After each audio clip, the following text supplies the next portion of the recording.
আমার নাম তায়ামা হামিম। আমার পিতার নাম বদিউল আলম। আমার মাতার নাম হালিমা আক্তার। আমার বাড়ি মহিষখালী কালামাছড়া ফকিরাগোনার এলাকায়।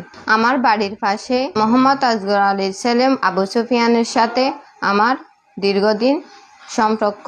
আমি আবু সুফিয়ানকে পছন্দ করি, আবু সুফিয়ান আমাকে পছন্দ করে। আমার পরিবার আমাকে জোর করে বিয়ে দিচ্ছে, তাই আমি আবু সুফিয়ানের সাথে চলে আসছি। আবু সুফিয়ানকে আমি অনেক পছন্দ করি। আমি আমার মা বাবার প্রতি অনুরোধ করব, তারা যেন আমার স্বামী আবু সুফিয়ানের ক্ষতি না করে অথবা তাদের পরিবারের ক্ষতি না করে।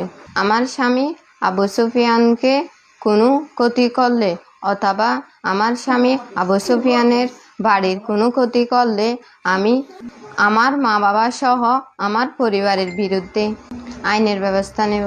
আপনারা আমাদের জন্য দোয়া করবেন। আমরা অনেক সুখে আছি, শান্তিতে আছি।